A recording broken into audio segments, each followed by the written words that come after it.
Hello, and thank you for joining us today. We'll begin shortly. Due to the format of our webinar, we do regret that the phone dial-in audio is not available for the first 25 minutes of this webinar. This is the recorded portion of our webinar, and the remainder of the webinar will be available if you'd like to comment during our listening session portion, and you are on a dial-in phone, you will be able to do that. If you would like to listen to the webinar on your mobile device, you must download the GoToWebinar app for Android or Apple devices in order to hear the first portion of it. If you are not able to download the app, rest assured this webinar will also be available for on-demand viewing at broadbandusa.gov/past-event no later than February 7th. We'll begin now.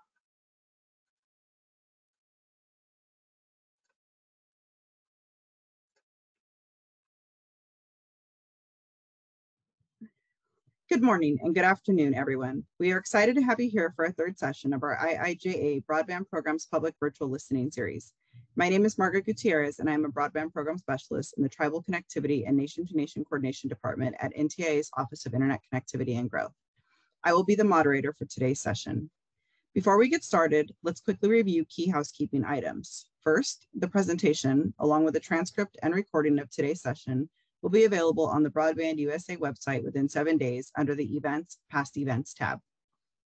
And if at any time you are having technical issues with our platform, please use the Q&A box to send a message to our event organizers, or you can send an email to broadbandforall@ntia.gov. Today, we are excited to have so many of you join us, representing a wide array of stakeholder groups to provide input on our Broadband Equity, Access, and Deployment Program, also known as Bead. Our collaboration and your input will be key factors in the success of these programs, and we will open the mic to hear from as many participants as we can. Again, your constructive feedback is critical to our next steps of designing and implementing these programs. Given our time constraints, however, it will not be possible to hear from everyone who would like to speak. If we do not get to you, or if you would prefer to provide written comments, please feel free to provide your input on the discussion questions for today by submitting them in the Q&A box in the GoToWebinar module, or by emailing them to broadbandforall@ntia.gov at any time.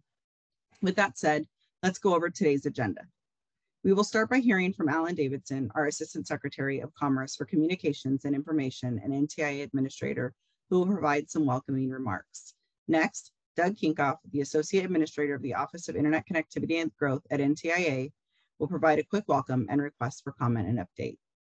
Nick Alexander, an NTIA Senior Telecommunications Policy Analyst, will provide a high-level overview of NTIA's Bead program.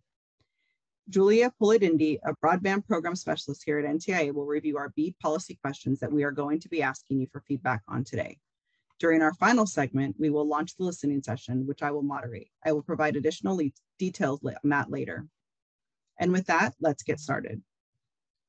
I have the honor of introducing to you our new Assistant Secretary of Commerce for Communications and Information and NTIA Administrator, Alan Davidson. Alan is an internet policy expert with over 20 years of experience as an executive, public interest advocate, technologist, and attorney. He was most recently a senior advisor at the Mozilla Foundation, a global nonprofit that promotes openness, innovation, and participation on the internet. He was previously Mozilla's Vice President of Global Policy, Trust, and Security, where he led public policy and privacy teams promoting an open internet and a healthy web. Alan served in the Obama-Biden administration as the first director of digital economy at the U.S. Department of Commerce. He started Google's public policy office in Washington, D.C., leading government relations and policy in North and South America for 7 years until 2012. Alan has been a longtime leader in the internet nonprofit community, serving as director of New America's Open Technology Institute, where he worked to promote equitable broadband access and adoption. As Associate Director of the Center for Democracy and Technology, Alan was an advocate for civil liberties and human rights online in some of the earliest internet policy debates. I will now turn it over to Alan.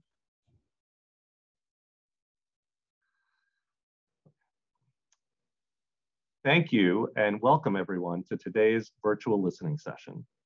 I am excited and grateful to be joining you as the new head of NTIA at a time of great promise for our country. We have a once-in-a-generation opportunity in front of us to close the digital divide and bring high-speed, affordable internet to millions.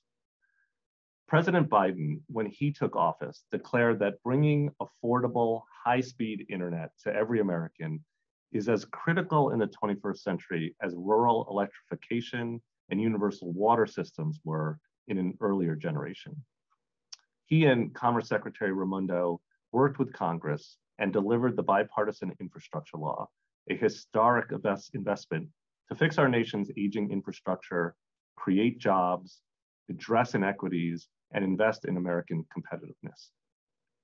The Commerce Department that I joined this month is eager and ready to take on our role in implementing the infrastructure law. Today, our conversation will focus on the portion of this landmark law that contains the lion's share of funding for affordable high-speed internet. Well, it's called the Broadband Equity Access and Deployment, or Bead program. You'll hear that term a lot. The Bead program includes almost $42.5 billion for states, territories, the District of Columbia, Puerto Rico, and others to use for broadband deployment, mapping, and adoption projects. States will receive an initial allocation of up to $5 million to support planning efforts, including building capacity in state broadband offices and outreach and coordination with local communities. States will then have to submit a 5-year action plan, which should be informed by collaboration with local and regional entities. Then the funding will be distributed based on a formula that considers the number of unserved and high-cost locations in a state and based on the maps to be developed and published by the FCC in 2022, in this year. NTIA has also developed deep relationships with states and territories through the State Broadband Leaders Network. I was able to attend their meeting, a meeting of the network, just yesterday, and I am heartened by the close collaboration being forged through that work. We know that states have been working diligently to build their capacity to support broadband expansion, and their efforts will be instrumental to the success of this program. Our purpose in this meeting today is to get your feedback. It's essential if we're going to begin shaping the programs that are going to connect all Americans to reliable, affordable, and high-speed internet. Earlier this month, we also released a request for comment on many of the broadband programs in the infrastructure law. That's another great chance for you to make your voice heard and ensure that we know what's really happening on the ground as we design these programs. The deadlines for comments in that request is February 4th, coming up soon. We encourage you all to participate and stay tuned for more about this request. You'll hear more about it later in our program. Final thing I'll say is just that this is a pivotal moment. The path that we set in the coming months, the choices that we make, will have a huge impact on how competitive and how equitable our economy will be for decades to come. We can't do this alone. We look forward to hearing from you, the stakeholders in this space, today and in the weeks and months to come. Thank you. Thank you, Alan. NTIA is thrilled to have you on board as we implement these historic programs. And thank you to all of you for joining us today on NTIA's third listening session on the Bead broadband program. I would like to remind everyone that responses to NTIA's request for comments are due on February 4th. We recognize there are a lot of questions. You do not have to answer all of them. You can if you wish, or you can just answer the ones that are pertinent to your area of interest. Please submit comments through regulations.gov.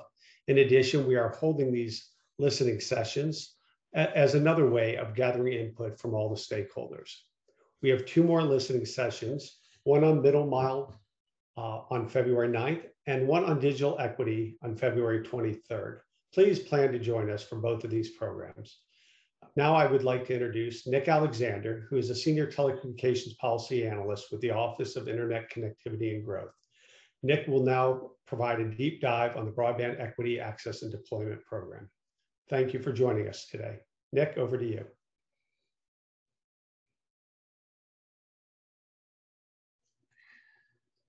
Thank you, Doug. My name is Nicholas Alexander. I'm a Senior Telecommunications Policy Analyst with the Office of Internet Connectivity and Growth, and I will be providing an overview of the Bead program. The Bead program will provide $42.5 billion for infrastructure planning and implementation. The official name of the program is the Broadband Equity Access and Deployment Program.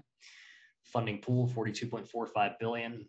Type of program is a state and territory formula program, and the objective is to close the availability gap as Congress finds that access to affordable, reliable, high-speed broadband is essential to full participation in modern life in the United States. The priorities of the Bead program focus on unserved, then underserved, then eligible community anchor institutions. Unserved locations have no access at all or access to broadband under 25 megabits per second down, 3 megabits per second up. Underserved locations have no access to broadband at 100 down and 20 up. And then community anchor institutions are considered unserved if they do not have gigabit connections. Eligible entities also must prioritize persistent poverty and high poverty areas, the speed of the proposed network, build time, and demonstrated record on compliance with federal labor and employment laws. States and certain U.S. territories are eligible for funding under the program.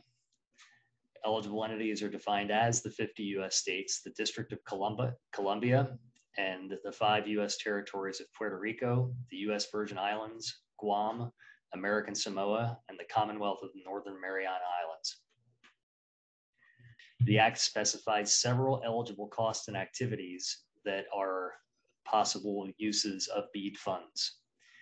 Planning and pre-deployment funds, no more than 5% of the minimum allocation, which we'll discuss later, include research and data collection, the development of preliminary budget for pre-planning activities, publications, outreach and communication support, provision of technical assistance, employee training for eligible entity or political subdivision staff, and establishing, operating, or increasing capacity at the eligible entity's office responsible for the program. Grant and deployment funds can be used for unserved and underserved service projects, connecting eligible community anchor institutions, data collection, broadband mapping and planning, broadband adoption, including affordable device provision, installing internet and Wi-Fi infrastructure or providing reduced cost broadband in multifamily residential buildings, and any use determined necessary by the Assistant Secretary to achieve the program's goals. Note that eligible entities can use no more than 2% of the total funding allocation for administrative purposes. There are 3 key steps for eligible entities to receive funding, as well as 1 additional optional step. After the NOFO is released, eligible entities will have to decide whether to participate, and if they choose to do so, they need to submit a letter of intent to NTIA. At that point, there's an optional step. Eligible entities may elect via a letter of intent to access planning funds and receive 5% of their minimum allocation, up to $5 million for states. If they do so, they must develop a 5-year action plan. After NTIA notifies eligible entities of their estimated allocations, eligible entities will prepare and submit their initial proposal or plan. NTIA will review those plans, and once they are approved, 20% or more of each state or territory's allocation will be awarded. After initial proposals are approved, eligible entities need to develop and submit their final proposals or plans. NTIA will review the final proposals or plans, and once they are approved, the remaining allocation of funding will be awarded. Eligible entities will then subgrant for implementation and regularly monitor the process of their subgrantees and contractors. With respect to the letter of intent, there are a set of possible requirements established in the Act. In order to participate, eligible entities must submit a letter of intent to the Assistant Secretary in the form and with the contents as the Assistant Secretary prescribes. The contents may include details of the existing broadband program or the office of the eligible entity to include current activities of the program or office, prior awards, existing plans and goals, or other funding to include the amount of funding that the eligible entity has available for broadband deployment or other broadband related activities, and the sources of that funding. Details on the number of full-time and part-time employees of the eligible entity who will assist in administering the funds and the duties assigned to those employees, as well as details of relevant contracted support. Details of the goals of the eligible entity for the use of the funds and the process that the eligible entity will use to distribute to subgrantees, as well as a timeline and plans for oversight and reporting requirements. Identification of known barriers or challenges to developing and administering grants received under the program. Identification of additional capacity needed by eligible entities to implement the requirements, including enhancing the capacity of the broadband or program office, hiring additional employees or obtaining additional contracted support, acquiring additional programmatic information or data through surveys or asset inventories. An explanation of how the capacity needs described above were identified and how funds may be used to address those needs. Details of any relevant partners, such as organizations that may inform broadband deployment and adoption planning, and any other information deemed relevant by the Assistant Secretary. With respect to the 5-year plan, an eligible entity that receives planning funds shall submit a 5-year action plan to the Assistant Secretary. This plan must be informed by collaboration with local and regional entities and detail investment priorities, associated costs, and the alignment of planned spending with economic development, telehealth, and other related connectivity goals. The Assistant Secretary will establish requirements for the plan, potentially including mandates designed to address local and regional needs for broadband service in the eligible entity, propose deployment solutions for affordable broadband service, include localized data with respect to the development of broadband service in the eligible entity, including by identifying locations that should be prioritized for federal support with respect to that deployment, ascertain how best to serve unserved locations in the eligible entity, whether through the establishment of cooperatives or public-private partnerships, identify the technical assistance needed to carry out the plan, and assess the amount of time it would take to build out universal broadband service in the eligible entity. After the Assistant Secretary issues notices of available amounts to eligible entities, each eligible entity must submit an initial proposal using the online application to be developed by the Assistant Secretary that outlines the long-term objectives of deploying broadband, closing the digital divide, and enhancing economic growth and job creation, including, where applicable, information developed by the eligible entity as part of the 5-year action plan submitted, and information from any comparable strategic plan otherwise developed by the eligible entity. Identifies and outlines steps to support local and regional broadband planning processes or other ongoing efforts to deploy broadband or close the digital divide, and subsequently describes coordination with both local and regional planning processes and local governments. Identifies existing efforts funded by the federal government or a state within the jurisdiction of the eligible entity to deploy broadband and close the digital divide. Includes a plan to competitively award subgrants to ensure timely broadband deployment. Identifies each unserved and underserved location and each eligible community anchor institution within the jurisdiction of the eligible entity. And certifies the eligible entity's intent to comply with all applicable requirements. Eligible entities must also meet local coordination requirements as established by the Assistant Secretary.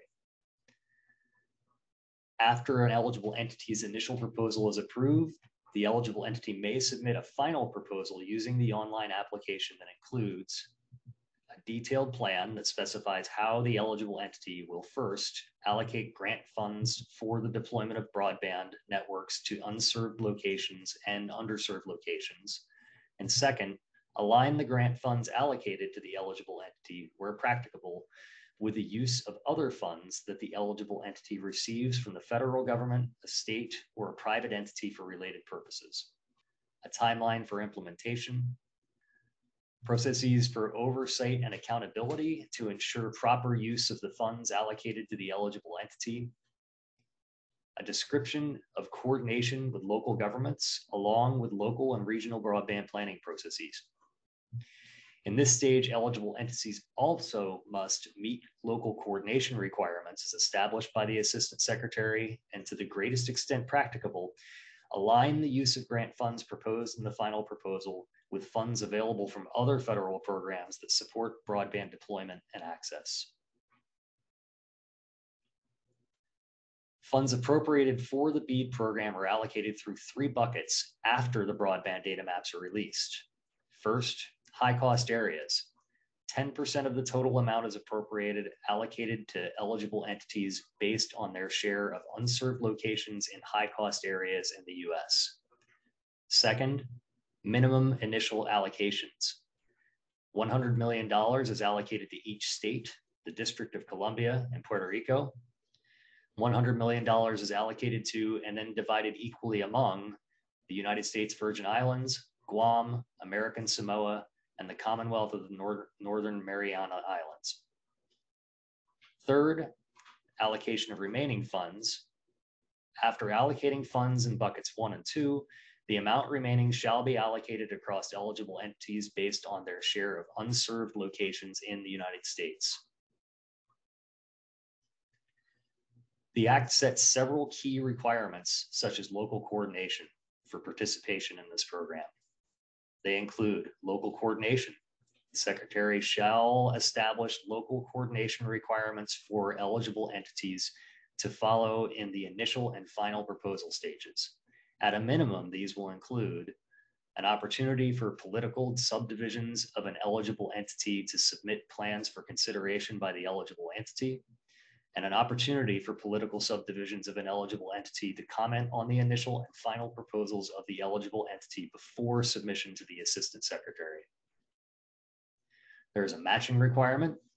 Eligible entities must ensure that they or a subgrantee provide at least 25% matching contribution derived from non-federal funds, except in high-cost areas or as otherwise provided in the Act, unless a waiver or a reduction in this match is requested by the eligible entity or subgrantee and granted by the Assistant Secretary. There is also a challenge process. After submitting an initial proposal and before allocating grant funds received for deployment, an eligible entity shall ensure a transparent, evidence-based, and expeditious challenge process by which a unit of local government, nonprofit organization, or other broadband service provider can challenge a determination made by the eligible entity in the initial proposal as to whether a particular location or community anchor institution within the jurisdiction of the eligible entity is eligible for the grant funds, including whether a particular location is unserved or underserved. The Act also sets many deployment and service requirements for subgrantees. Among the service requirements are a speed requirement. Speed must be no less than 100 megabits per second down and 20 megabits per second up. A latency requirement. Providers must provide service with a latency that is sufficiently low to allow reasonably foreseeable real-time interactive applications. An outage requirement. Networks must provide service with network outages that do not exceed, on average, 48 hours over any 365-day period. An availability requirement. Providers must provide access to each customer served by the project that desires broadband service. And providers must provide service compliant with cybersecurity and supply chain risk management practices to be specified by NTIA. Other key requirements include a low-cost broadband service option. Providers are required to offer at least one low-cost plan option to eligible subscribers, the definition of which is proposed by the eligible entities and approved by NTIA. Providers must deploy the network and begin offering service within 4 years of receiving funds, unless meeting a specified exception. Once the network is deployed, the providers must provide public notice online and through other means of the fact that the locations and areas to which broadband service was provided. In addition, they must carry out public awareness campaigns in service areas to highlight the value and benefits of broadband service to increase adoption. Further, any project that involves the laying of fiber optic cable or conduit underground or along a roadway shall include interspersed conduit access points at regular and short intervals. Closing the digital divide requires adoption as well as access. As evidenced by the program's name, the Broadband Equity Access and Deployment Program, promoting digital equity is critical to the success of the Bead program. As highlighted by Congress, quote, "The persistent digital divide in the United States is a barrier to the economic competitiveness of the United States and equitable distribution of essential public services, including healthcare and education. The digital divide disproportionately affects communities of color, lower income areas, and rural areas, and the benefits of broadband should be broadly enjoyed by all." As a result, Congress created adjacent digital equity programs. The Digital Equity Act and the IIJA created $2.75 billion for 3 new digital equity programs: state planning grant programs, state capacity grant programs, and competitive grant programs. And with that, I will turn it over to Julia. Thanks, Nick. My name is Julia Polidindi, Broadband Program Specialist in the Office of Internet Connectivity and Growth at NTIA. Today, for our listening session, we'll be going over the 4 following questions.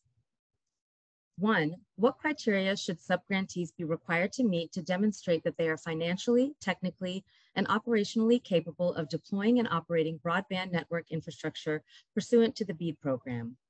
The second question is, how should NTIA define the term eligible subscriber for purposes of the Bead program's low-cost broadband service option requirement? Our third question is, to what extent should Bead funding be utilized to fund deployment of middle mile infrastructure? And our final question is, what processes and requirements should NTIA put in place to ensure transparency, accountability, and oversight of Bead funding? And without further ado, we'll pass it off to Margaret to moderate the discussion.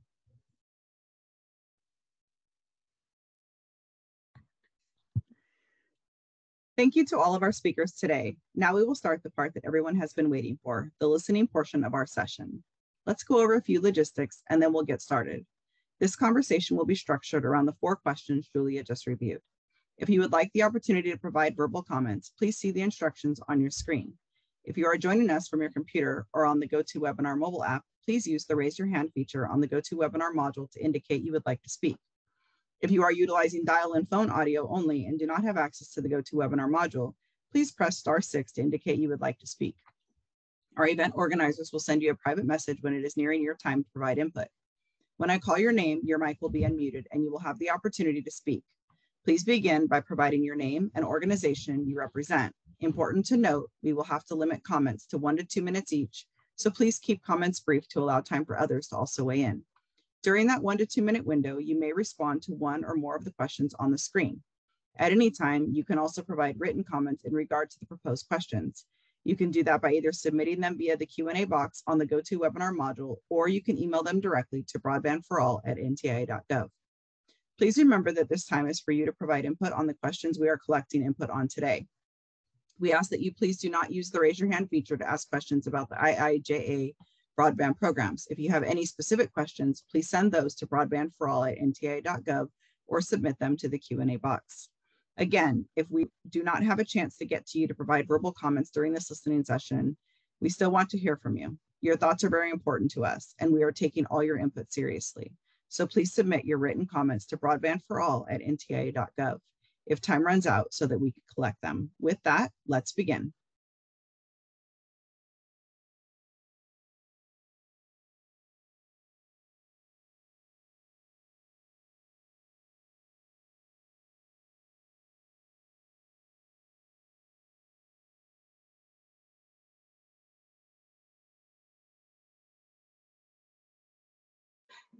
Margaret, I think you're on mute.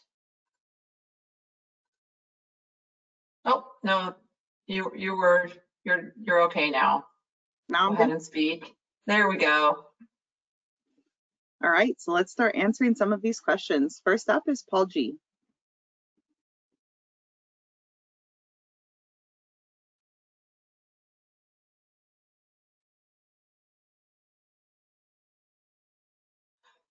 Paul, you should be able to unmute yourself and start speaking.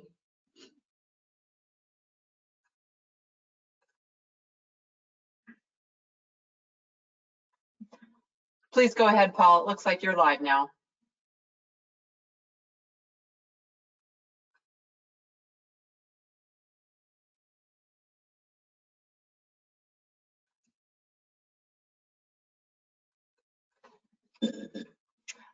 Margaret, I show that Paul should be able to speak, but I'm not sure if he's hearing us or not.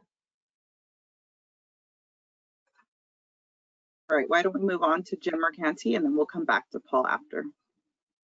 Okay. Jim, are you able to speak? Sure. Can you hear me?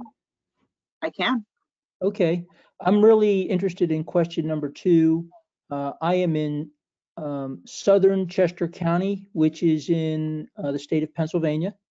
We started a digital assessment project as a local community organization, and we are trying to get maps for broadband coverage in our particular area, which is very, very difficult. We also started a digital literacy program. Is eligible subscriber just for political entities, or if local organizations partner with community and county organizations, would they be considered eligible subscribers for the purposes of the Bead program?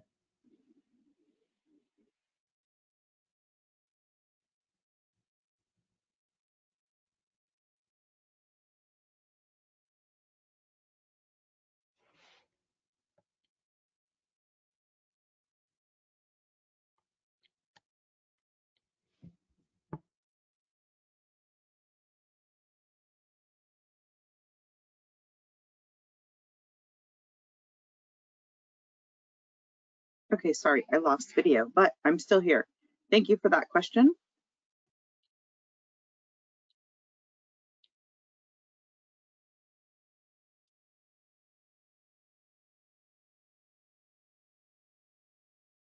Paul G, are you able to come on?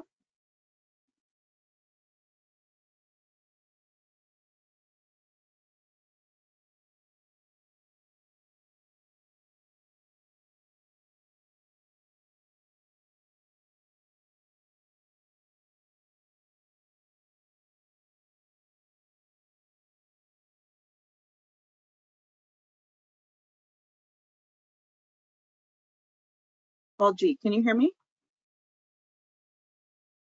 I don't think we have Paul. Okay. So we can go on to Elizabeth Sanner. And then sorry. Seth Whitton, you will be up after Elizabeth. Elizabeth, go ahead.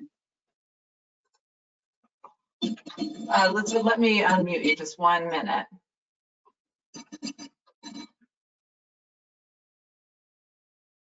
Okay, 1 minute and I'll have you unmuted.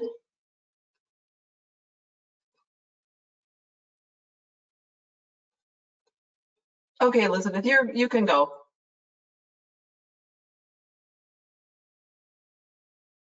Hello?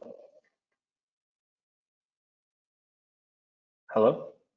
Is this Elizabeth? So this is Alex Beatty. For some reason, I thought that myself and my coworker were on, but I must have connected to this with her invitation. But she's my manager. So I have a question related to question number 3, and basically what I'm trying to figure out is, will the NTIA be utilizing census blocks as the basis for project areas? Okay, thank you very much. We will document that question. Seth Whitton, are you available?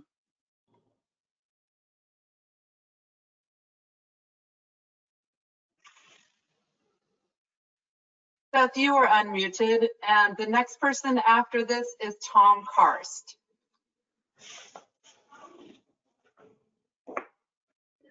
Seth, please unmute yourself if you'd like to speak.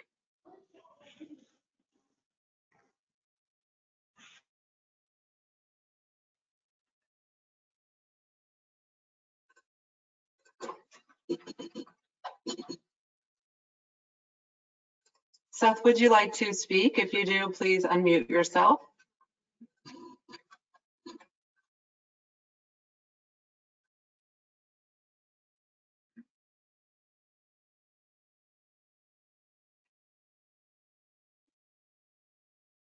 I think while we're waiting for people to come off mute, I would like to reiterate that we are collecting input and feedback on the questions that you see on the screen. Any other questions will be collected and shared with our leadership, but we will not be answering questions today. With that, Seth, if you are able to come off of mute, and then Tom Karst, you will be up next.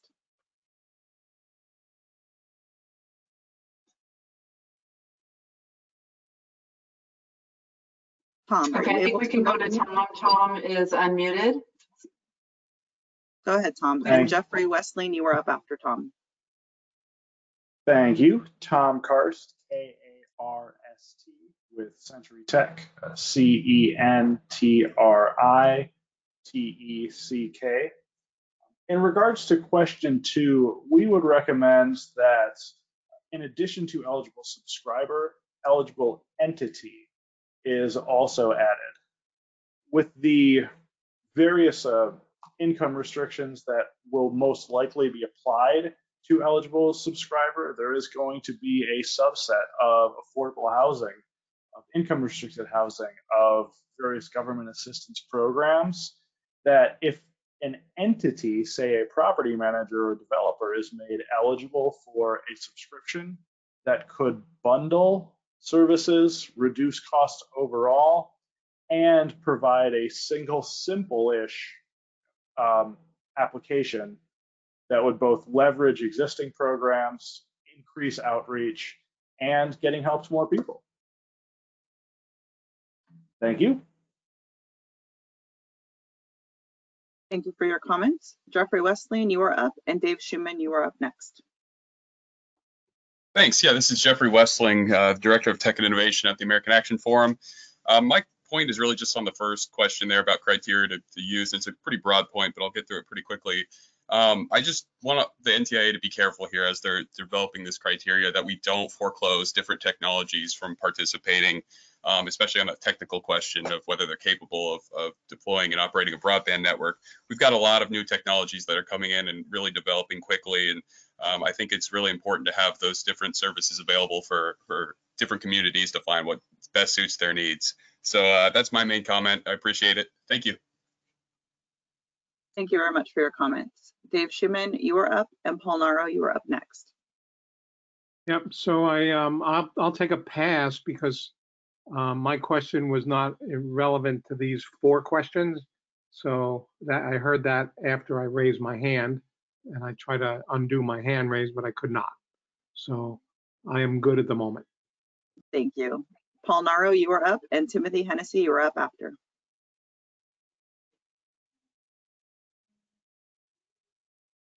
Can you hear me? Yes, I can. This is Paul Naro. So I'm the policy director for TechWave. And for the first one, I would say that, I'd like to say that we have been doing a lot of work with our Texas. We're based in Texas, and Texas has a new broadband office, but some of these are the questions that we've been working with the broadband office on. But for number 1, I really think that the NTIA should consider some of the other programs or some of the things that the other like USDA and the FCC have required.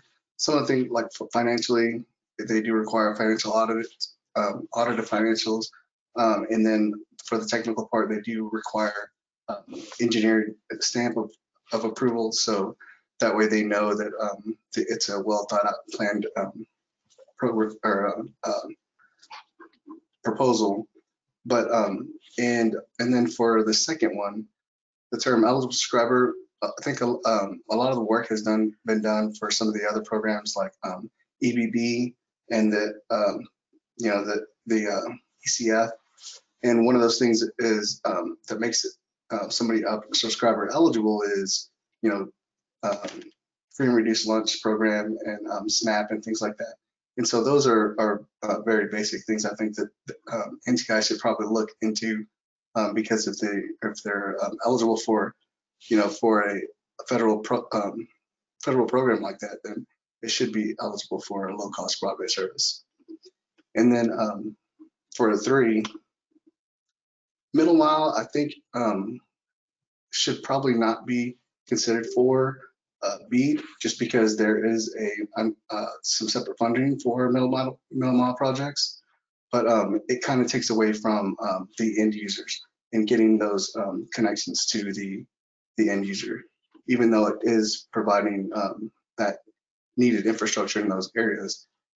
You still have to have those connections to the homes as well. And then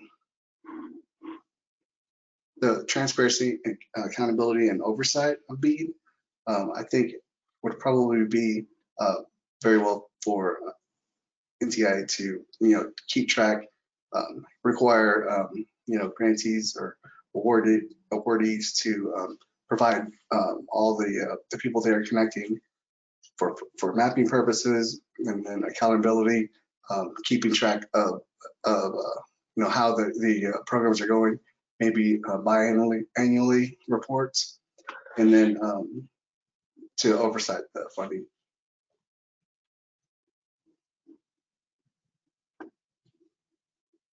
Perfect. Thank you so much for your comments. Timothy Hennessy and then Juliana Bilowich.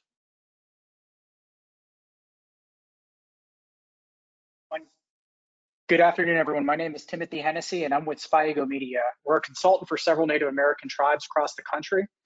And I think these are all great questions. We've had some really good feedback so far. Based on what the previous person said, I would say that we should probably look at having Bead not just be limited to providing some extra funds for middle mile, but also potentially consider walking it all the way in fiber to the premise. I don't think we're going to have enough funding in many areas with everything that's even available to really make a difference in some places. So any funds that are available are going to be needed. And those are going to be some of the most critical places that we can put infrastructure in place and get as close as we're ever to actually future-proofing something. But the main thing I wanted to comment on here is we've been very fortunate with Chad Roop and the broadband program out of Montana to have them entertain a request we have for a feature they're going to add to their broadband map. I personally think with question number 4, that transparency is going to provide accountability and oversight. So many different states and other entities are creating broadband maps in addition to what's available for NTIA and FCC. The more APIs and programs that can speak to one another, the more information that's available, the more consensus on the data that's there, the better you're going to be able to see the results of the program and all the initiatives that people are putting together. I imagine that over the next couple of years, these are all going to evolve, and they might as well evolve together. And being that these are going to be pretty much public access material, it's going to provide transparency. And if its results are accurate, you're going to have accountability, and it's also going to then provide a mechanism for oversight. So thank you very much for your time.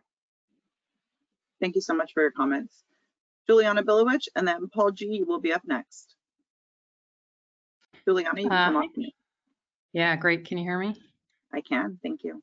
Wonderful. Thanks so much for hosting these sessions. I'm with Leading Age, which is an organization that represents housing providers who serve older adults with low incomes.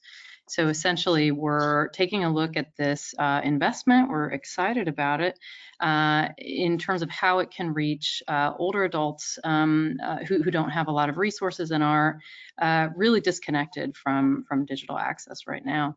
And one of the issues that we've seen in the past, most recently with the FCC's efforts on the emergency broadband benefit, now the Affordable Connectivity Program, was some terminology that essentially created barriers for certain for participants in certain affordable housing programs to gain easy access, which is, I think, the opposite of what everybody wanted, right?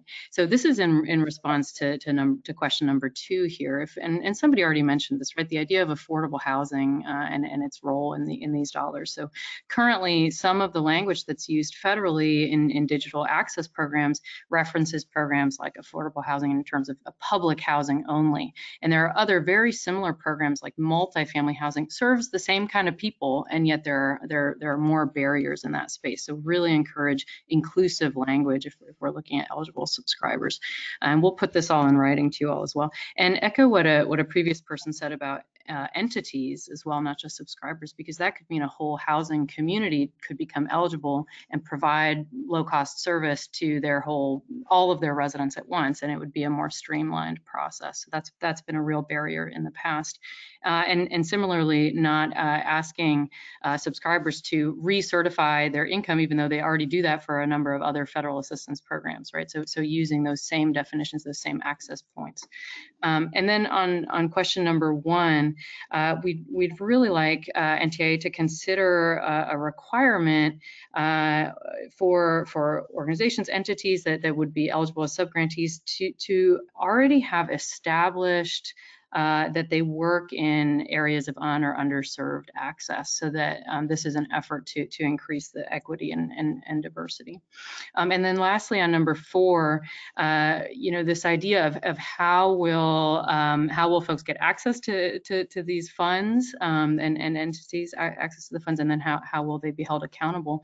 And we could recommend something like a point system application where an entity, for example, gets more points if their plan is to serve certain demographics of the population. So this is another effort at diversity. And then annually they're certifying that they did in fact meet that plan to serve different demographics, or they essentially lose access to the funds. So those are some of our ideas, but again, we'll put this in writing. Thank you. Thank you so much for that. Paul G., you are up, and then Lori White, you're up after. Thank you very much for coming back to me. I'll keep this short. I think it's important in question number 4 about who should be getting this money and how do we have transparency and accountability. It is to understand that this is a long time coming. This has been a digital divide created by the incumbent providers over the last 25 years. You just have to look at who paid for fiber optic cables that are currently in the ground. The answer is the people of the United States paid for it with a $5 to $7 per month charge added to all of our landline phone bills. That money was misappropriated and spent instead on building out the 4G LTE network.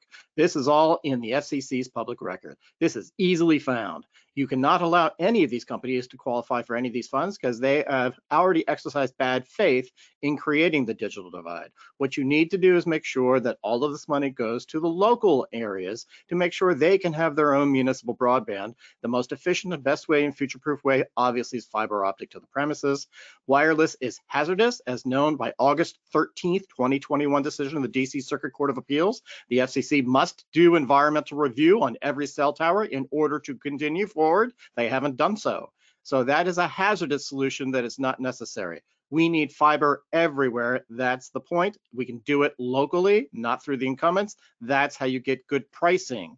Hey, giving people money to then hand over to companies who already earn billions of dollars is not an efficient use of tax dollars. Give those tax dollars to the local communities so they can give service at a fraction of the cost, and now the costs are lower. We're going to take the money back out from the companies and give it back to the people. That's what we need. Thank you.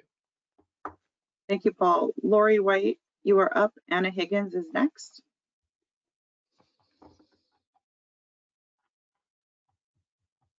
Lori, we saw that you put your hand down. We just wanted to make sure that that wasn't by accident. No, it wasn't. Okay, thank you. Anna Higgins, and then Leonardo Vasili.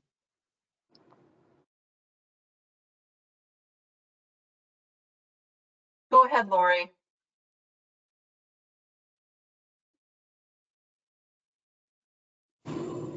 I'm sorry, I was saying that, no, I meant to take my hand down. Okay, so Anna's. Anna Higgins.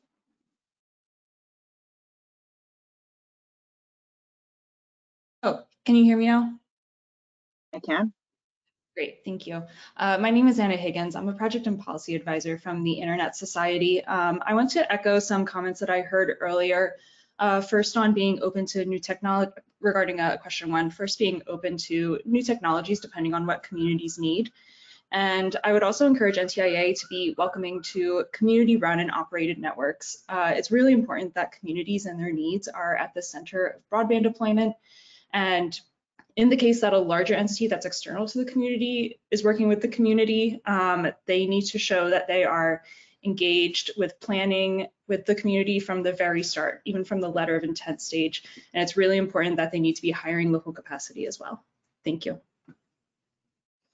Thank you, Anna. Leonardo Wasili, you were up, and then Keith Moore, you're up after.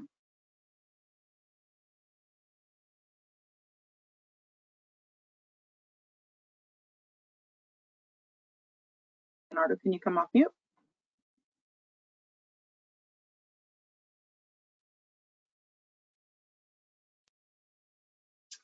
Leonardo, if you'd like to speak, you can press the unmute button and you'll be ready to go.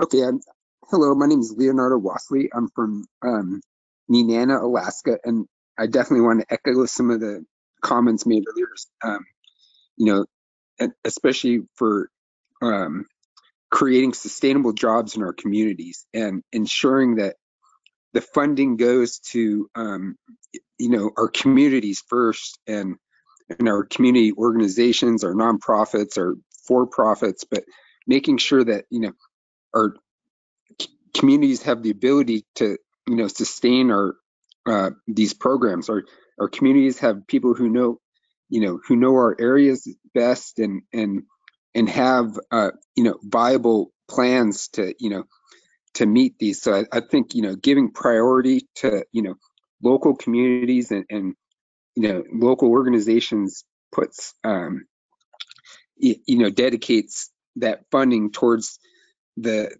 you know, to the little guys and making sure that, you know, because we'll spend it in our communities and create economic development, and you know, that's a huge part of it. And then, you know, and by starting with our communities, you know, we're being transparent, and you know, accountability should certainly include you know, showing up in the communities and being involved in, you know, in whether it's, you know, the tribal organizations and the boards, or whether it's the, you know, local chamber of commerce. But there should definitely be a presence in the local communities in which these are being served. Thank you. Thank you. Keith Moore, and then Brian Cornish, you're up.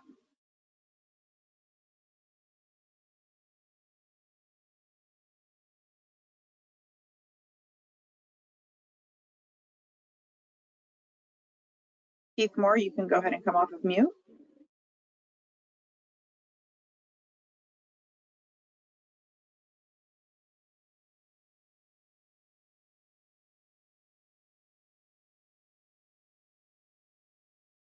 Brian Cornish, can you come off of mute?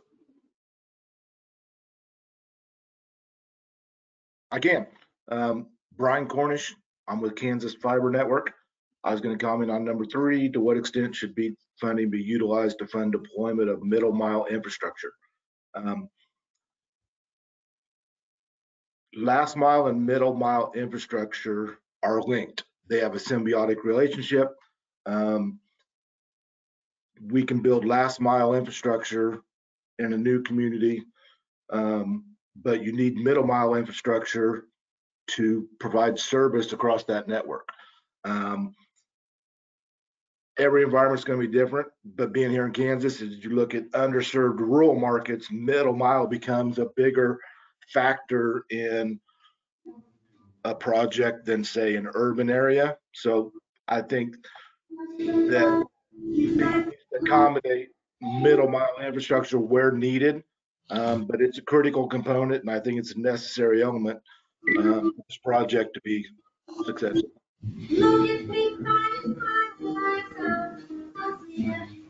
Thank you. Patrick Cody, and then Deborah Watts, you're on deck.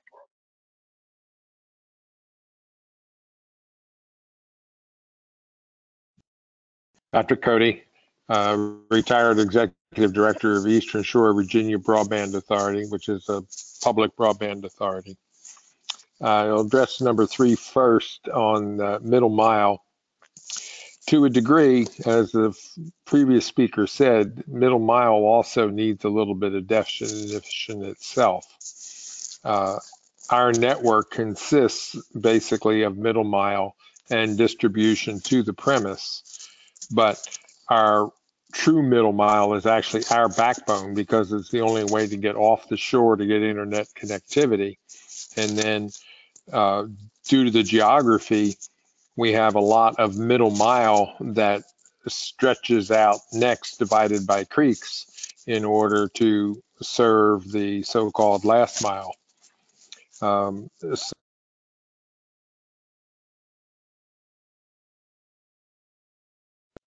I was remuted for some reason.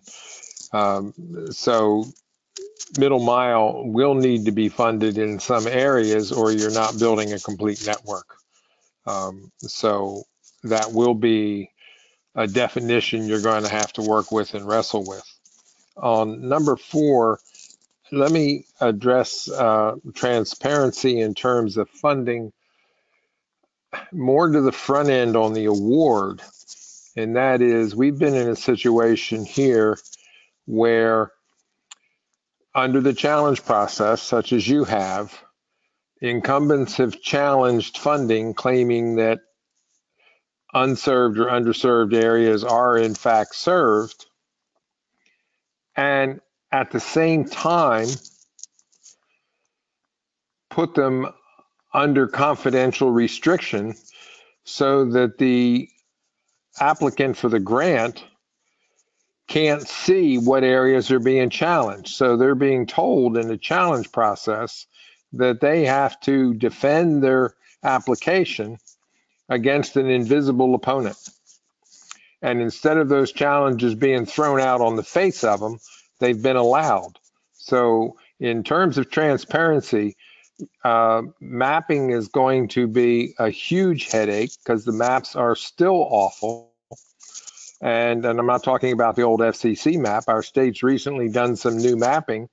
And while it's closer defined than the old FCC maps, it's still equally inaccurate because they haven't actually done site surveys as to who has service and who doesn't.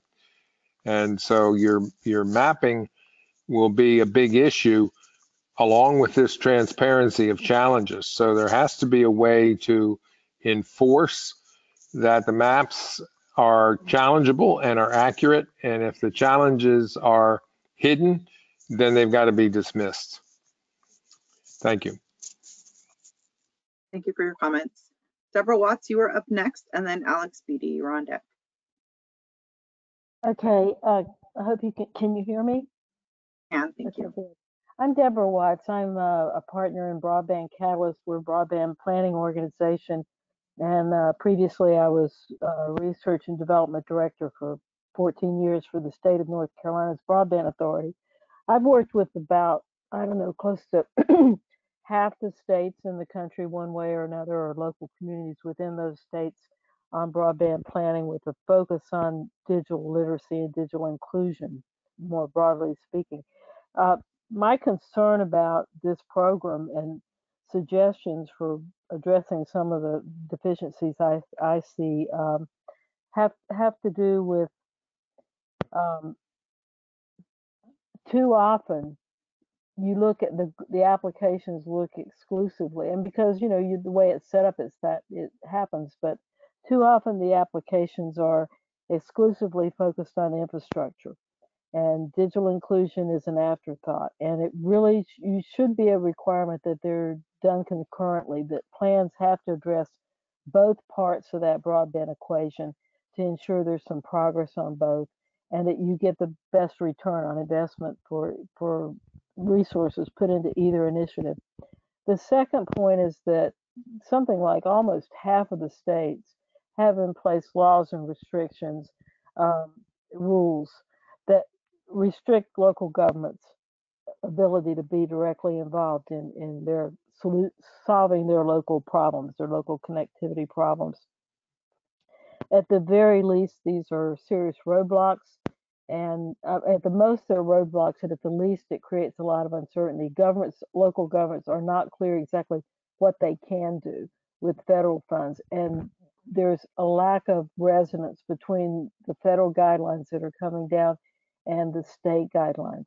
So anything you can do to try and resolve that, to provide some clarity to local governments, to give them some guidelines on what to do when they're, what are the best practices for identifying partners that do qualify, that are eligible for your funds, or working directly with the states to try and come up with solutions to get around some of these roadblocks. It really creates barriers. A lot of the local governments I work with end up they're gun shy, and they don't have deep enough pockets to go to hire the legal assistance they need to challenge the state laws, and they end up not doing anything. So if you want to really move the goalpost, we've got to address that. And it's not a minor problem. Like I said, it's over, I don't know the number of varies, but it's somewhere between 20 and 26 states have those sorts of rules in place. And it's a real serious barrier. And the other final point I would make is maybe shift the balance some and put more money into the digital inclusion side. And I mean, the infrastructure is very expensive, but we're at a point in a lot of places where even if the infrastructure is there, it's not being used. So from an econometric point of view, to get the greatest return on investment, you've got to put some more attention on the digital inclusion side of it. Thank you. Thank you. Alex Beatty, you are up, and then Patrick Messick, you are on deck. Thank you. Can you hear me? I can. Thank you so much. So my first set of comments are related to question number 1 about the criteria of sub-grantees. We would recommend that a couple things potentially be added to the sub-grantee requirements. One of those being long-term sustainability and reliability as well, particularly related to matters such as line of sight that can happen when there isn't physical fiber or cable or whatever physical infrastructure connected to the house. So definitely would recommend some sort of long-term sustainability requirements and reliability requirements. Also, I would like to bring up the issue of space-based networks versus a physical infrastructure to the home. There's a national security concern there with providing a physical network that is within US borders versus space-based networks are a major security threat to United States national security. So that's my comment related to question number 1. And thank you so much, everyone, for putting this together. My comments related to question number 4, and I think this is really important, is that the burden of proof should be on incumbents to when they challenge the applications that you at NTIA receive. Local, non-monopolized companies that have a genuine challenge will be inclined to respond to challenges with real proof, such as speed tests, while overextended monopolies that we all know are guilty of exaggerating their service areas will be exposed in this way. And that is going to be really important to actually closing the digital divide. Just kind of echoing what and piggybacking on what other people have said. Thank you so much. That's the extent of my comments, and I hope everyone has a wonderful day. Thank you. Patrick Messick, you are up, and Stephanie Loving, you are up next. Hi, my name is Patrick Messick, last name Messac, and I'm the project director for Oakland Undivided, a collective impact initiative to bridge the digital divide for Oakland's 36,000 unconnected households. I want to speak briefly on point number 4, and I'll be sure to follow up in more detail in my written comments. I think any measure of accountability needs to have some reporting of the number of households connected. In thinking about Bead, this is the lion's share of the NTIA's funding for broadband access. And while Urban areas can benefit a lot from the DEA, the much smaller component of the NTIA's funding formula. If urban areas are excluded from 90% of the NTIA funding, there are real equity issues at hand. The statutes within the Bead grant seem to have adopted the incumbent ISP talking point that investment in digitally redlined urban centers, where the majority of those suffering from the digital divide live, is an overbuild. And looking at the slide today that presented the three priorities of first, unserved, underserved, and finally moving on to unconnected, I think we see some really misguided priorities. This is a racial justice issue. When you look at Oakland's most underconnected communities and you compare it with the maps being used to determine funding, it is an injustice. According to FCC ISP self-reported data, you would think that Oakland has some of the best connectivity in the country, when in reality, we're a duopoly. The cost of data backhaul is up to 10 times as high as it is in other areas. And we have scores of unconnected households that desperately need greater resources. We look to programs like Bead to find solutions for our community. Proximity to infrastructure does not predict access. We recognize that there are statutory limitations, however, and we see the best opportunity for us to bring more connection to the folks in Oakland through the provision around multiple dwelling units. We will follow up in our written comments around the requests we have for what the NTI should make clear to ensure that we can use at least some of this Bead funding to support our community. But I do think it behooves us to take a big step back and ask ourselves, if we're going to spend 90% of our funding on Bead, is any of this money going to make it to the urban disconnected poor? And I have real concerns about that if we're going to continue to rely on misleading data. Thank you. Thank you. Stephanie Loving, you are up, and Betty Buckley, you're on deck.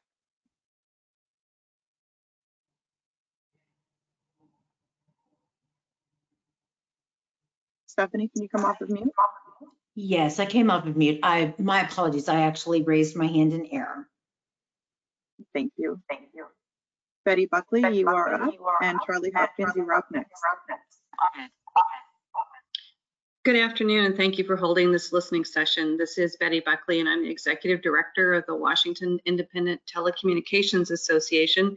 I also want to thank those who have parsed out the difference between large incumbent carriers and the little guys. I represent the little guys, who are private companies who have brought robust broadband to some very rural parts of Washington state, and there are many companies like this across the nation. I want to address two bits in your questions. The first is about criteria, and I agree with one of the previous speakers who suggested that you look to other programs such as the one at USDA that have been providing broadband deployment dollars for some time.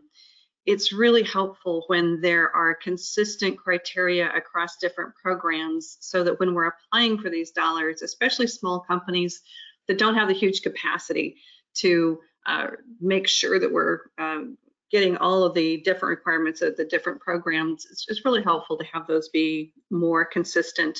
One thing I would suggest is that, again, in favor of those smaller communities that are trying to get involved and smaller companies that are trying to get involved, having a requirement that full engineering plans be provided as part of the application really prices some people out of that application process. There should be some level of design, but not completed engineering plans. Those can cost $50,000 and more. The other thing is about transparency, and I think it's important to ensure that potential challengers can see a complete application so we don't challenge grants that shouldn't be challenged. And I agree that incumbents and existing providers also provide a good deal of information that the applicant can see to ensure that there is that two-way communication about what's real and what's not, and what needs challenged and what shouldn't be challenged. So thank you again for your time. Thank you for your comments. Charlie Hopkins, you are up next, and then Mike Bryce, you're after that. Okay, I would my name's Charlie Hopkins. I represent the broadband efforts of a small island community on the coast of Maine. My first points were, I just want to echo what other people have been saying about number 3, about funding middle mile infrastructure. As you can imagine, an island community is at the end of the line, and our feed from the mainland could technically be considered middle mile, but without it, we get nowhere. I would expect a lot of rural communities, in the Midwest, or I guess one of the other commenters from was talking about tribal lands too, are pretty much the same. I've kind of characterized this as, in other forums, as the last middle mile kind of notation. So I do believe the funding should be able to be utilized for that sort of middle mile infrastructure. On number 4, a previous commenter was basically suggesting that we don't support any of the big guys, that everything should go municipal. And that's all well and good if you are a municipality that can afford that. But a small community like ours is not going to be able to afford that. Well, right now we're at the mercy of the large company that provides substandard service to us already. Unfortunately, they have the infrastructure. They have some infrastructure in place. So from efficiency use of funds, continuing to help them and cajole them into working with this program is probably not a bad thing. Just the accountability needs to be there, and the oversight needs to be there. I guess that's pretty much what I have to say. Thank you. Thank you for your comments. Mike Bryce, you are up, and then Seth Whitton, you are up after. Mike, you can go ahead. Hi, can you hear me okay? I can. Hi, thank you. Good afternoon. My name is Mike Brozzi, calling from Fairbanks, Alaska. I'm the Executive Director of Infrastructure and Cloud Services at the University of Alaska, and I'd like to speak to question number 3 today regarding middle mile. This is arguably the most important component of the Bead program, in that it has the potential to have the greatest impact with targeting broadband service delivery into areas previously unserved or underserved. Prioritizing middle mile service where it is effectively non-existent or with very limited competition should be a critical goal of this program.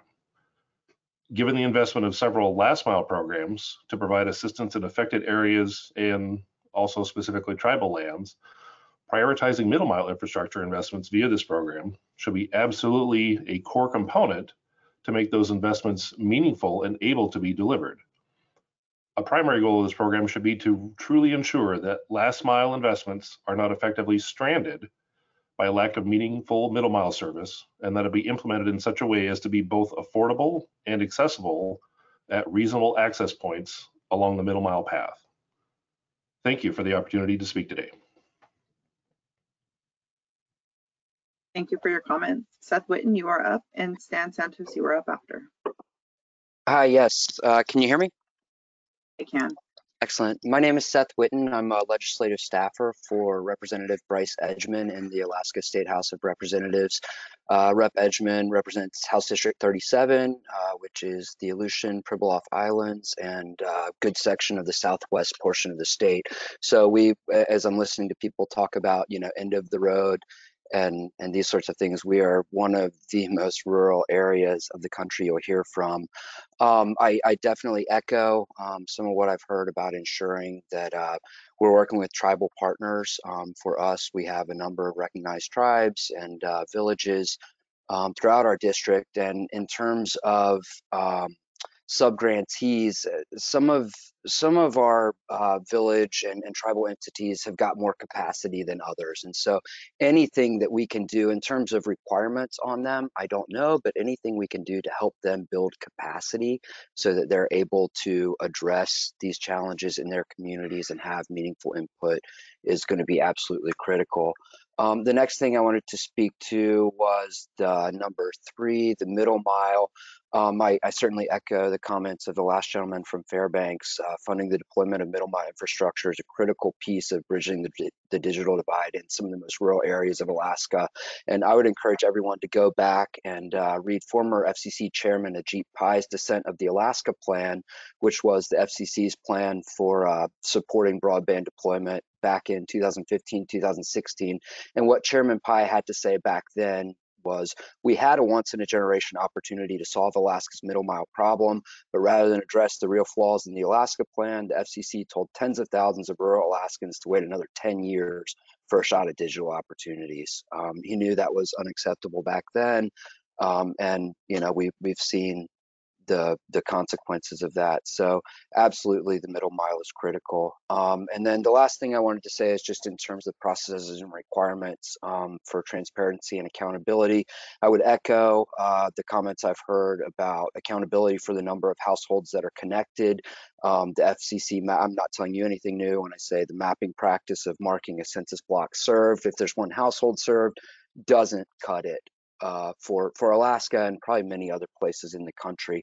And then the other thing just on that is where there is capacity, one of the things we've seen under the Alaska plan is where there is capacity, that capacity needs to be pushed out. We cannot artificially, and maybe not artificially, but it's expensive, to build the middle mile network. It's expensive to provide service, but we have areas where there is capacity and people just don't have access because it's priced out. So where we have capacity, doing whatever we can to make it accessible to people in those areas is going to be critical. Thank you. Thank you for your comments. Stan Santos, you are up, and Elizabeth Genghis, you're up after. Yes, Stan Santos, I'm with Communication Workers of America, and I thank you for the opportunity, and this is a great webinar. There are thousands of technicians right now who have been laid off from AT&T in recent years as AT&T started moving resources into other platforms, such as a provider of content, wireless offerings, and video. Now, based on the investment, they see the opportunity to return to their core competencies and business divisions, which are still telecommunications, data. They also have huge assets in dark fiber, which would be one method and a very strategic investment for states and for the federal government to make use of those public funds in lighting up that dark fiber. However, it would require due diligence, regulatory oversight, and adherence to high road employment principles. One of the things that we stress is OSHA training, fiber optic and telecommunications certifications, construction training. Those paths to a career would be really the building blocks for a whole new generation of young people and displaced workers who could have a future in the telecommunications industry and advanced communications. But they have to cease the practice of throwing hardworking workers, trained men and women out in the street every time they have a change in their business plan. This, again, I see this investment as the opportunity to create a new beginning for those people that can change their lives and bring more people into this industry, which I believe promises exponential growth in the next span of time, 5 to 10 years. However, there has to be transparency and accountability, and I hope that there's additional or actually increased oversight than there has been in the past. Thank you very much. Thank you for your comments. Lilybeth Genghis, you are up, and Dora Miranda, you are on deck. Can you hear me? I can. Awesome, great, thank you. My name is Lilybeth Genghis. I'm the Chief Technology Community Officer of the CAPER Center, which is a national foundation focused on increasing representation of Black, Latinx, and Indigenous in the tech economy from K through 12, all the way through workplace and entrepreneurship. And with that said, I've been working very closely on the ground with the Oakland Undivided team, with the City of Oakland team, and also working at the state level. And one of my biggest concerns right now is that given that 73% of all the broadband federal money is being managed by the NTIA, with no common equity-centered framework being applied to a lot of this work, specifically looking at the racial, the economic, the geographic equity concerns me. As it was earlier, and then we all know that the FCC maps overestimate. The maps won't be ready by the time some of these awards will be done. And so I'm concerned that if there is not an equity framework that looks at specifically the income levels, whether it's urban or rural, looking at percentage of population being served. And we know that some of the deployment, as was mentioned earlier, even though you may be in an urban area, but we have some of the highest poverty levels, specifically out in East Oakland. And so I want to make sure that as this work is being applied, when you're looking at criteria, that there is some common equity-focused criteria. This is a once-in-a-life generational opportunity to really end some of the digital discrimination that has been taking place by a lot of these for-profit organizations. So I encourage you all to ask for more data transparency, specifically finding ways to have standardized data sets that can show us not just only who has access, but at what speed, by what income, by what zip code, and making sure that we are also building infrastructure middle mile that is setting us up for the future. And that needs to be a minimum of speeds of 100 over 100. And so I think it's really important as we go, whether urban or rural areas, that we are really setting us and using this once in a generational funding towards the future, but making sure that we're doing now. And it concerns me that cities like Oakland will be overlooked or will be under-resourced, and we will miss another opportunity to really bring our infrastructure to where it needs to be. And this not only has implications on current education, but I'm also concerned about the impact that it will have on the future workforce. These are broadband is jobs, as was just also mentioned earlier. We need new models. We need to be able to look at identifying more service providers with new models that are leveraging the technology that is available at lower cost. And I speak as an electrical engineer and telecoms engineer. I've seen a lot of this technology that should have been deployed more than 10 years ago, but we're still not there yet. So I hope that you can look at rules and processes and requirements that provide for much more equity-centered. Thank you for your time. Thank you for your comments. Dora Miranda, I see that you lowered your hand. I just want to confirm that you did not want to speak before we move on.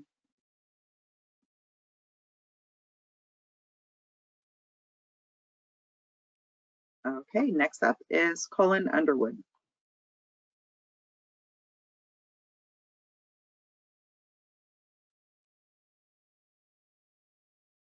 Colin, can you unmute?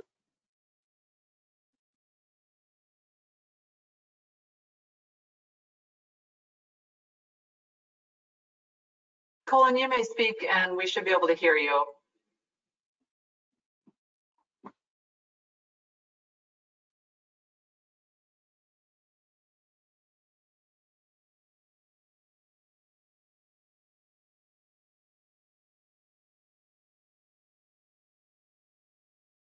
right, Carol, that's all I'm showing in the queue.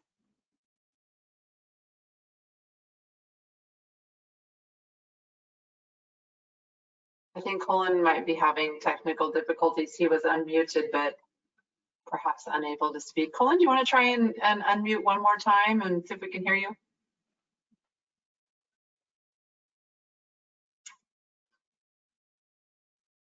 Okay, yeah. I think he's not able to speak, unfortunately.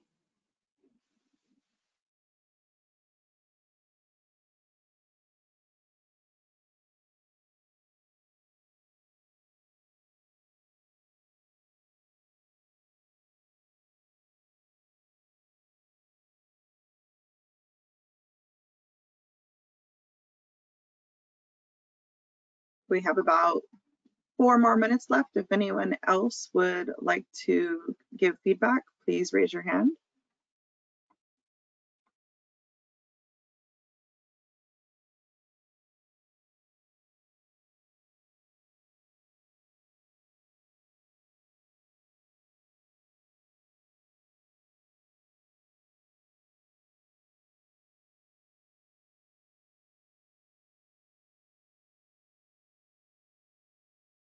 Looks like we have George Hetchman. Thank you. I speak to you from the other side of the digital divide, so you froze for a minute there. I want to echo some of the things that were said about urban areas. We do some work in HUD promise zones, and it would be useful for NTIA to work with HUD in understanding the needs of those promise zones and similar opportunity areas, as indeed there has been demonstrable digital redlining taking place in these urban areas. I want to also make sure that there's some type of sustainability requirement. Once all this infrastructure money has been spent, then what? How are these networks going to sustain themselves over time and continue to provide affordable service to the areas that they are? A lot of plans I've seen have not taken that into account. Here's how we're going to spend it. Here's where we're going to put it. But then what happens after year 6? I want to echo what some other people said about digital literacy. It's one thing to bring the service to the premise. It's another thing to teach people who have never had any exposure to true broadband before how to leverage it, how to improve their lives, how to make the most of it, and create a better economic opportunity, which leads right into making sure that small businesses, which are a key component of some of these areas, they're very small businesses, micro businesses in some case, are included in those plans, are as such things as community services, such as security systems, environmental sensors, and so on. So I just want to echo some of those things. I think it's important that accountability is in place in a lot of these areas. As others have said, the incumbents have failed by design to provide this service, and now we're rushing in to fill that gap. And I think that needs to be taken into account. Thank you. Samantha Goodwin, you are up, and Mickey Slimp, you are on deck. Hello, this is Samantha Goodwin. I am the Broadband Coordinator and American Connection Corps Fellow from Tillamook County, Oregon. We are a very rural county, and we're currently very much hoping to improve our connectivity for the residents here. And I'd like to address question number 3 about the middle mile infrastructure and repeat again the need that rural communities have for extensive middle mile with, a very, in an industry way to say it, a very low return on investment. We're currently planning a infrastructure build that is going to be 25 miles of fiber that will serve a few hundred homes, possibly less than that. It's a, but it will be a very important connection for our community over the mountains. It will create safety in a very dangerous roadway corridor, and it's going to be very important for us. So I feel like the distinction between what is middle mile, what is last mile is really kind of confusing and somewhat arbitrary in a rural community when we need to build, tens of miles just to get to a small community. So it seems like trying to make this distinction between, oh, you can or cannot use this for middle mile, but you can use it for last mile is just not very useful to us when we're trying to look at projects as a whole, when we're trying to do a plan for our entire county, when we're looking at building hundreds of miles of fiber in order to try and reach everybody, trying to parcel that out into, oh, we can build this, but not this because this is middle mile, but this isn't. It's just not going to be helpful for us to actually get the job done. So I really like to see less restrictions around exactly what type of fiber we're building when we're really trying to look at this on a bigger picture and get it done. Okay. Thank you. Thank you. And then in order to be respectful of everyone's time and ensure that we get you out of here on time, we're going to do one more comment from Mickey Slimp, and then we'll wrap up. Mickey, go ahead. Thank you. I'm Mickey Slimp. I'm the Broadband Project Manager for the Deep East Texas Council of Governments. We're 12 counties along the border of Louisiana and Texas, a very rural area. A couple of concerns related to item number 1 or question number 1. we're always talking about census blocks and population in this process. And like the last speaker, a lot of areas, Alaska included, speaking before, population isn't going to be beneficial when you're trying to do this, yet the need is there. We're concerned and we're committed in our region to making sure that 100% of our population is reached by broadband using some technology or the other. The history has been that the providers have looked at census blocks and have looked at population centers, and they've deployed to areas where they had a business model that showed them with a good return on investment in that area. They've written off the rest of the census block or the rest of the areas because they weren't financially beneficial for them over the long term. We're hoping that there can be some kind of oversight mechanism or implementation mechanism so that if an award is made to a provider, that they are required to provide all of the citizens in that area geographically with connectivity at a good common price so that you don't have people left out during the process. Another thing that we see in our area is that we have a population of about 500,000 people over an area about, this little larger than Delaware, closer to the size of Maryland. We have 10,000 or 10 million acres of forest in that area.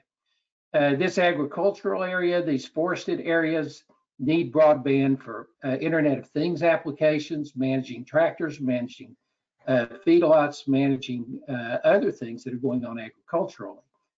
The way that the proposal is in place right now, I'm not seeing things that take care of or that analyze this much beyond population. And I think that based on geography, based on agricultural needs, there could be something built into it so that these networks are deployed out to serve everybody. And I'll finish with that. Thank you. And thank you everyone for your comments and for being here today and participating. Before we let you go, we know that there were several of you that were unable to get in on our time here today. So please send us written comments. Also, if you'd like to just provide written comments, please do that as well. The email address is on the screen at broadbandforall@ntia.gov as soon as possible so that we can ensure that we collect those comments. We would love to see you on our upcoming IIJA broadband programs public virtual listening sessions. You can see the dates for those on the screen. And then the registration links and descriptions for those should be posted shortly on our Broadband USA website under our events tab. Thanks again for joining us today, and we will see you next time.